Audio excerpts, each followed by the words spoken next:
السلام علیکم 6 کلاس۔ آج ہمارے سبق کا عنوان ہے اتفاق میں برکت۔ آدھے سبق کی ہم نے کل پڑھائی کی تھی، آدھے کی ہم آج کریں گے۔ بیٹا اب اپنی کتاب کا صفحہ نمبر 61 کھولیں، دیکھیں۔ آخر بیٹوں نے کہا اب ان لکڑیوں کا گٹھا باندھ دو۔ اب بیٹوں میں پھر چہمگوئیاں ہوئیں۔ چہمگوئیاں ہونا کہ آپس میں رازداری سے باتیں کرنا۔ وہ کیوں؟ اب رسی کہاں سے لائیں؟ بہت تنگ کیا ہے بھائی انہوں نے۔ آخر ایک نے گٹھا باندھا۔ بڑے میاں نے کہا اب اسے گٹھے کو توڑو۔ بیٹوں نے کہا لو بھائی یہ بھی اچھی رہی، کیسے توڑیں؟ کلہاڑا کہاں سے لائیں؟ باپ نے کہا کلہاڑے سے نہیں، ہاتھوں سے توڑو، گھٹنے سے توڑو۔ حکم حاکم مرگ مفاجات۔ اس کا بیٹا معنی ہوتا ہے بڑوں کا حکم نہ چاہتے ہوئے بھی ماننا پڑتا ہے۔ پہلے ایک نے کوشش کی، پھر دوسرے نے، پھر تیسرے نے، پھر چوتھے نے، پھر پانچویں نے۔ لکڑیوں کا بال بیکا نہ ہوا۔ بال بیکا نہ ہونا مطلب کوئی اثر نہ ہونا اور لکڑیوں کو کوئی نقصان نہ پہنچنا۔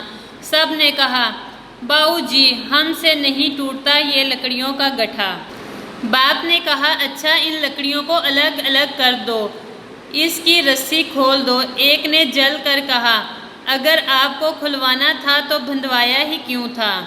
باپ نے بزرگانہ شفقت سے اس بات کو نظر انداز کرتے ہوئے کہا اچھا اب ان لکڑیوں کو توڑو، ایک ایک کر کے توڑو۔ لکڑیاں چونکہ موٹی موٹی اور مضبوط تھیں، بہت کوشش کی کسی سے نہ ٹوٹیں۔ آخر میں بڑے بھائی کی باری تھی، اس نے ایک لکڑی پر گھٹنے کا پورا زور ڈالا اور تڑاک کی آواز آئی۔ باپ نے نصیحت کرنے کے لیے آنکھیں یکدم کھول دیں۔ کیا دیکھتا ہے کہ بڑا بیٹا بے ہوش پڑا ہے، لکڑی سلامت پڑی ہے۔ آواز بیٹے کے گھٹنے کی ہڈی ٹوٹنے کی تھی۔ ایک لڑکے نے کہا یہ بڑے میاں بہت تنگ کرتے ہیں۔ دوسرے نے کہا بہت اڑیل اور ضدی ہیں۔ تیسرے نے کہا ان ہی کی ضد کی وجہ سے اس کی ہڈی ٹوٹی ہے۔ چوتھے نے کہا سارے ہی بوڑھے ایسے ہوتے ہیں، صرف اپنی بات منوانے والے۔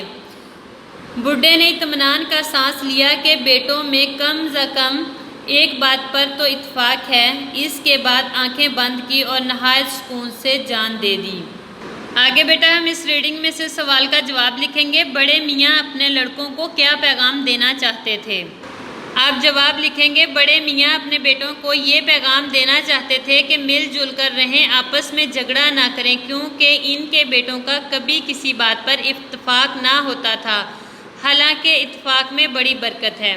بیٹا آپ نے یہ سوال لکھنا ہے اور املا کے کچھ الفاظ دیے گئے ہیں، آپ نے وہ لکھنے ہیں۔ گاڑی چھننا، چہمگوئیاں ہونا، خلاف مصلحت، نالائکو، نصیحت، اڑیل، کوئی دم کا مہمان ہونا، محکمہ، گٹھا، بندھوایا۔ یہ املا کے الفاظ اور سوال آپ نے لکھنا ہے، یاد کرنا ہے۔ اور بیٹا آپ کا گھر کا کام ہے کہانی کا سب سے دلچسپ اور پرمزہ جملہ تحریر کریں۔